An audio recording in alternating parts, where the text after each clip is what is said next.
Welcome students, very short process, একদম সহজ করে ভাবো। Chemical bonding class 3। আজ ক্লাসটা একদম হেভি মজাদার ক্লাস। প্রথমেই বলি, যেটা প্রথমেই তোমাদের বলা হয়েছে, বর্তমান যুগের প্রেম আর পাই বন্ড দুটোই সেম কেন হলো? বর্তমান যুগের প্রেম মানে তোমরা সবাই জানো, তোমরা সবাই এখন বড় হয়ে গেছো। ভ্যালিডিটি মাত্র বোঝা যাচ্ছে না ভ্যালিডিটিটা কি হচ্ছে, সপ্তাহখানেকের ভ্যালিডিটি যাচ্ছে না বা কয়েকটা দিনেরও ভ্যালিডিটি যাচ্ছে না, তার মানে এতটাই দুর্বল।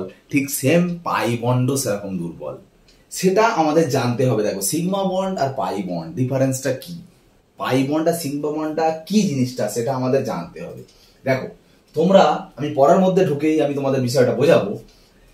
এখন তোমরা আগের দিন হাইব্রিডেশন স্টেট আর আকৃতি মানে শেপ নিয়ে আলোচনা করেছিলে। ধরো আমি তখন একটা কম্পাউন্ড বলছি PCl5, সেখানে তুমি সেন্ট্রাল অ্যাটমটাকে তুমি কি ধরেছিলে বলো? পি ধরেছিলে।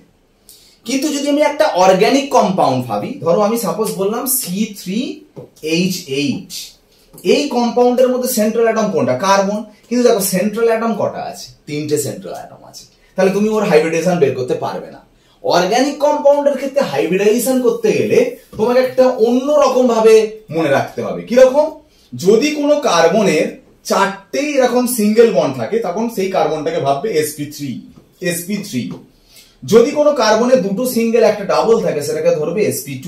যদি কোনো কার্বনের একটা সিঙ্গেল একটা ট্রিপল বা দুটোই এদিকে দুদিকে ডাবল বন্ড যদি থাকে, তখন সেটাকে কার্বনটাকে তুমি sp ধরবে। এটা তোমাকে মনে রাখতে হবে। তো এই জিনিসটা জানা হয়ে গেলে তোমাকে যে কোনো কম্পাউন্ড দিলে তুমি কিন্তু করতে পারবে। সাপোজ দেখো, একটা আমি ছোট্ট কম্পাউন্ড আঁকছি, CH3 CH2 CH double bond, C CH C triple bond CH। এই যে অর্গানিক কম্পাউন্ডটা ভাবো, এই অর্গানিক কম্পাউন্ডে বড় তুমি এখানে কোনোদিন সেন্ট্রাল অ্যাটম বলে কোনো ভাবতে পারবে? সেন্ট্রাল অ্যাটম নেই ওরকম ভাবে। তাহলে আমি প্রত্যেকটা কার্বনের আলাদা আলাদা করে হাইব্রিডাইজেশন বের করতে পারি। কিরকম? আমি যদি এটাকে প্রত্যেকটা বন্ডকে তো ছাড়িয়ে লিখতে হবে। দেখো প্রত্যেকটা বন্ডকে একদম পুরো ছাড়িয়ে লেখো, ঠিক আছে? ছাড়িয়ে লেখার পর দেখো কি হচ্ছে। কার্বনের সঙ্গে দেখো 4টেই সিঙ্গেল বন্ড আছে, মানে sp3 হবে। এই কার্বনের সঙ্গে 4টে সিঙ্গেল বন্ড আছে, মানে sp3। এটা দেখো 2টো সিঙ্গেল একটা ডাবল, মানে sp2 হবে। একটা ডাবল 2টো সিঙ্গেল, মানে হচ্ছে sp2। তারপরে একটা সিঙ্গেল একটা ট্রিপল, তার মানে sp। এই কার্বনে দেখো একটা ট্রিপল একটা সিঙ্গেল, মানে sp। দেখো কোন হাইব্রিডাইজেশন হলো বোঝা গেল, তাই না? এইবার আমি একটা কথা বলি, যেটা আমি মেন টপিক আজকে, সিগমা বন্ড আর পাই বন্ড। আমি আস্তে আস্তে ওই বিষয়টার দিকে ঢুকবো, ঠিক আছে? শুধু আমি তোমাকে একটু বলে রাখি, যে কোনো সিঙ্গেল বন্ড মানে সিগমা বন্ড, ডাবল বন্ড মানে একটা সিগমা একটা পাই, ট্রিপল বন্ড মানে একটা সিগমা দুটো পাই। তাহলে এখানে আমি যদি বলি, বলো টোটাল কটা সিগমা বন্ড? দেখো 1 2 3 4 5 6 7 8 9 10 11 12 13। এখানে 13 নাম্বার অফ সিঙ্গেল বন্ড, মানে সিঙ্গেল বন্ড আছে মানে সিগমা বন্ড, ঠিক আছে? পাই বন্ড কটা? এই ডাবল বন্ডের মধ্যে একটা সিগমা একটা পাই, আর ট্রিপল বন্ডের মধ্যে একটা সিগমা দুটো পাই, তার মানে এখানে টোটাল পাই বন্ড আছে 3টে, 3 নাম্বার অফ পাই বন্ড, ঠিক আছে? তো আমরা যেটা আগের দিন ক্লাসে আমরা হাইব্রিডাইজেশন এবং শেপ নিয়ে আলোচনা করেছি, সেটা আমরা অর্গানিক কম্পাউন্ডে আস্তে আস্তে আলোচনা করব। ধরো C2H6 একটা কম্পাউন্ড, ঠিক আছে? এই যে C2H6 এর মলিকুলার ফর্মুলা হচ্ছে CH3CH3, মানে স্ট্রাকচারাল ফর্মুলা CH3CH3। অ্যাকচুয়ালি এরকম ভাবে থাকে, CH3 বন্ড CH3, ঠিক আছে? কার্বন ইলেকট্রন কনফিগারেশন 6 মানে 1s2 2s2 2p2। এটা লাস্ট সেল, 2s এ দুটো ইলেকট্রন, 2p তে দুটো ইলেকট্রন, ঠিক আছে? কার্বন যদি এক্সাইটেড স্টেটে যায়, একটা ইলেকট্রন এখন ট্রান্সফার হয়ে গেলে দেখো কটা টোটাল আনপেয়ার্ড ইলেকট্রন 4। এখন এই কার্বনটা দেখো 4টে সিঙ্গেল বন্ড হয়েছে, মানে কি হাইব্রিডাইজেশন হবে? sp3। এইভাবে ভাবো, অর্গানিক কম্পাউন্ডের ক্ষেত্রে আমরা এইভাবে ভাববো, তাই না? 4টে সিঙ্গেল বন্ড মানে sp3, একটা দুটো সিঙ্গেল একটা ডাবল মানে sp2। এইভাবে ভাবো, আগের দিনের মতো নয়, আজকে পুরো অন্যরকম ভাবে ভাবো। sp3, ঠিক আছে? তাহলে দেখো এটা s, এটা p, এটা p, এটা p, এরা নিজেদের মধ্যে হাইব্রিডাইজেশন করে 4টে sp3 হাইব্রিড অরবিটাল তৈরি করেছে। দেখো 4টে sp3 হাইব্রিড অরবিটালে 4টে আনপেয়ার্ড ইলেকট্রন আছে, ঠিক আছে? আমরা এটা বলেছিলাম কি, কোন কার্বনের যখন 4টে হাইব্রিড অরবিটাল থাকে, তারা প্রত্যেকের মধ্যে রিপালশনের জন্য একটা নির্দিষ্ট অ্যাঙ্গেলে চলে গিয়ে একটা নির্দিষ্ট শেপ হবে। কিরকম? টেট্রাহেড্রাল, চতুস্থলকীভাবে অবস্থান করবে। এই কার্বনটাও তাই, টেট্রাহেড্রাল, চতুস্থলকীভাবে অবস্থান করছে। ভালো করে দেখো, কার্বনটা কার সাথে বন্ড করেছে? হাইড্রোজেন।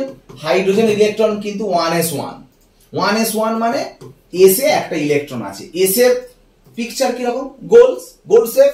তাহলে দেখো হাইড্রোজেনের সাথে এরকম ওভারল্যাপ হচ্ছে, এইগুলো এই হাইড্রোজেনের সাথে ওভারল্যাপ হচ্ছে, হাইড্রোজেন 1s এর সাথে, প্রত্যেকটা হাইড্রোজেনের এই যে 1s অরবিটালের সাথে ওভারল্যাপ হচ্ছে, 1s এর সাথে 1s এর সাথে 1s এর সাথে।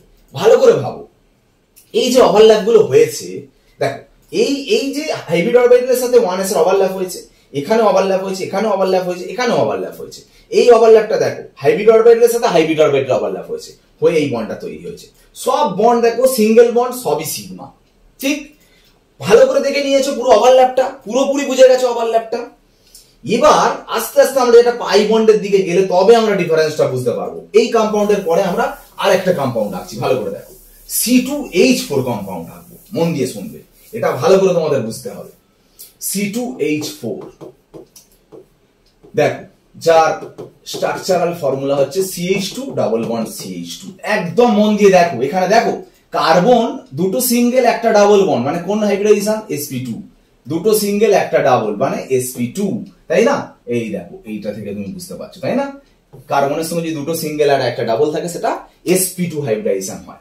এবারে দেখো কার্বন 1s2 2s2 2p2, জেনেই গেছো ইলেকট্রন কনফিগারেশন, একটা ইলেকট্রন এখানে গেলে 4টে আনপেয়ার্ড ইলেকট্রন।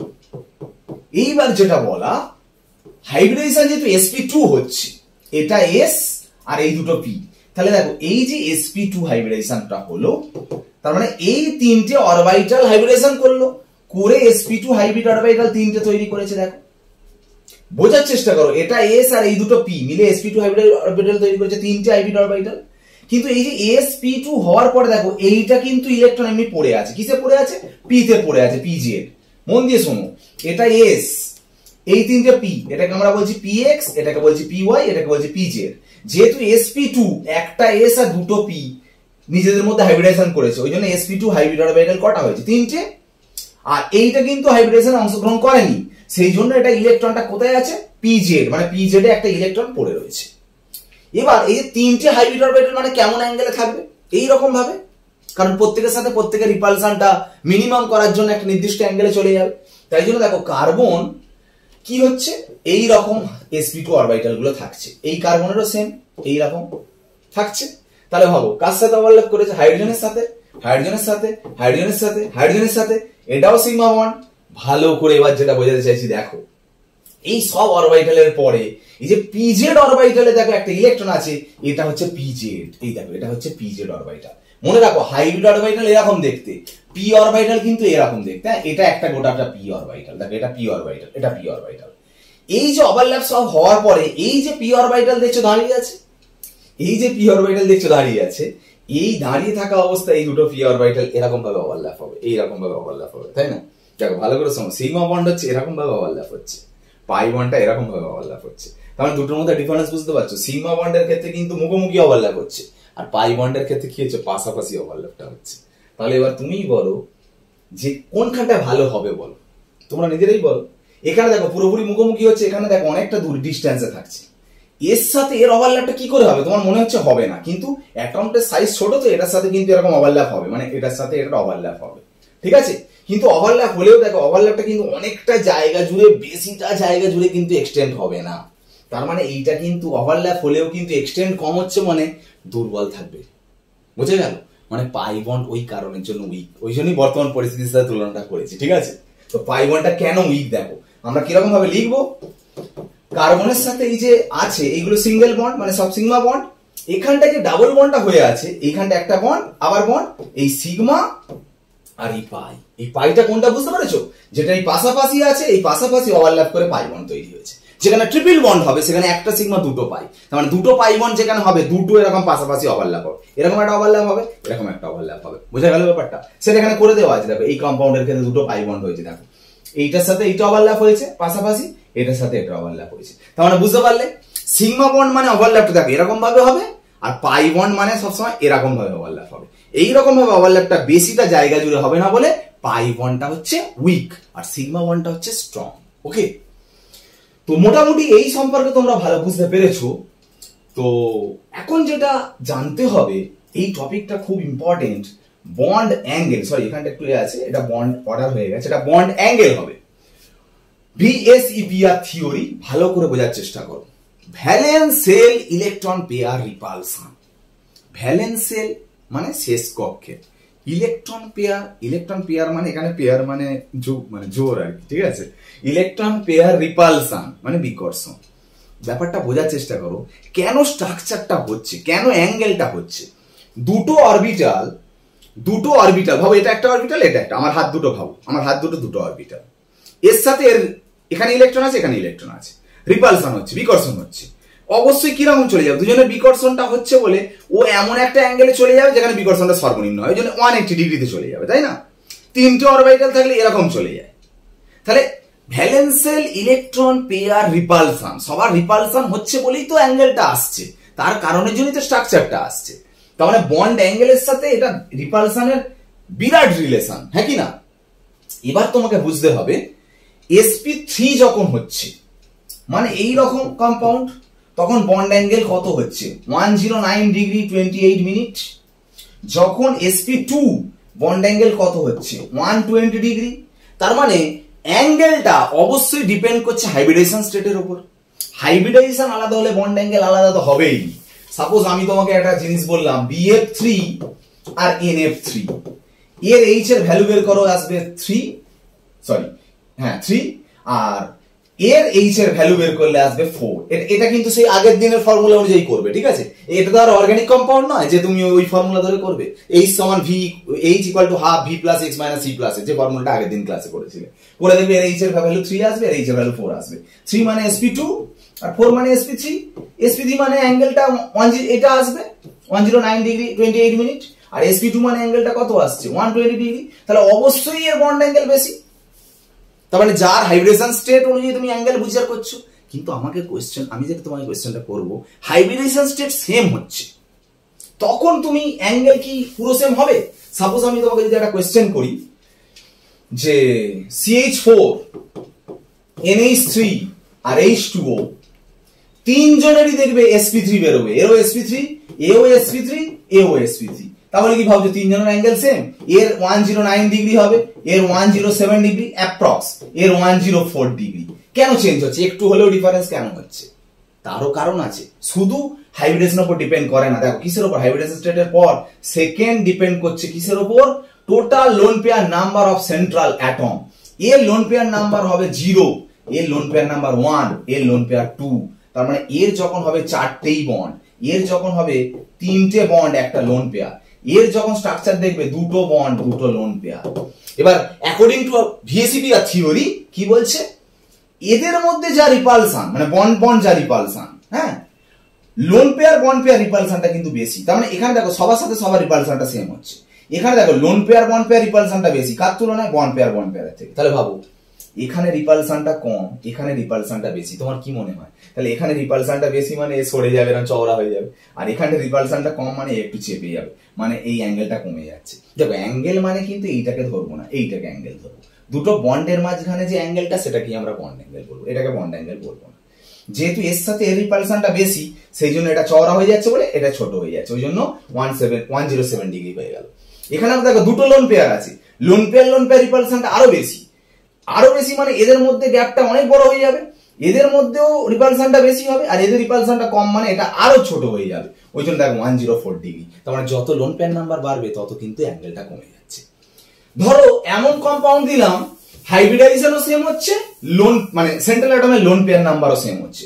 সাপোজ আমি বললাম PH3 PF3, এরও হাইব্রিডাইজেশন sp3, এরও হাইব্রিডাইজেশন sp3, এরও লোন পেয়ার 1, এরও লোন পেয়ার 1। তখন তুমি কি ভাববে, দেখো প্রত্যেকে সেম হচ্ছে, এটা সেম, তখন তোমাকে ভাবতে হবে থার্ড পয়েন্ট। দেখো থার্ড পয়েন্ট কি লেখা আছে, p পাই d পাই। সেটা আবার কি জিনিস? একটা বন্ডের মধ্যে একজনের থাকবে ভ্যাকেন্ট d অরবিটাল, আর একজনের থাকবে লোন পেয়ার। লোন পেয়ার ব্যাপারটা জানো, ভ্যাকেন্ট d অরবিটাল মানে দেখো যাদের ইলেকট্রন কনফিগারেশন ধরো 2s2p5, তার তো আর 2d নেই, বা 1s পর্যন্ত হলে তার তো আর d নেই। যাদের ইলেকট্রন কনফিগারেশন দেখবে 3s2 3p5 বা 3p3 হচ্ছে, তার মানে তার 3d ও আছে ভ্যাকেন্ট।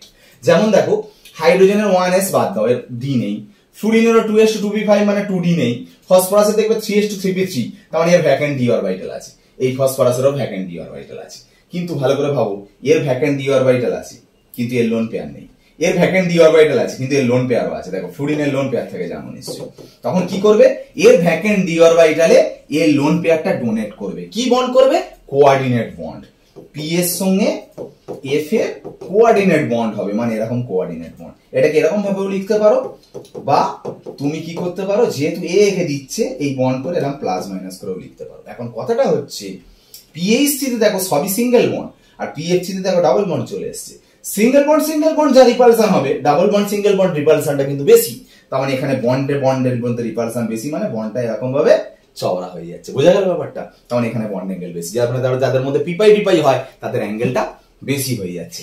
ফোর্থ, সব মিলে যাচ্ছে, হাইব্রিডেশন মিলে যাবে, লোন পেয়ার মিলে যাবে, পিপাই ডিপাইও হবে না। যেমন আমি যদি বলি H2O আর F2O সব সেম, যদি তুমি করো দেখো বুঝতে পারবে। এটারও sp3, এটারও sp3, এটারও লোন পেয়ার টোটাল মানে সেন্ট্রাল অ্যাটমের লোন পেয়ার 2, এরও সেন্ট্রাল অ্যাটমের লোন পেয়ার 2। এও পিপাই ডিপাই হবে না, কারণ এরও ভ্যাকেন্ট নেই, এরও ভ্যাকেন্ট নেই, এরও ভ্যাকেন্ট নেই, এরও ভ্যাকেন্ট নেই। তাহলে কি নিয়ে ভাববে? লাস্ট পয়েন্ট তোমাকে ভাবতে হচ্ছে ইলেকট্রোনেগেটিভিটি। এটা নিয়ে কিভাবে ভাববে?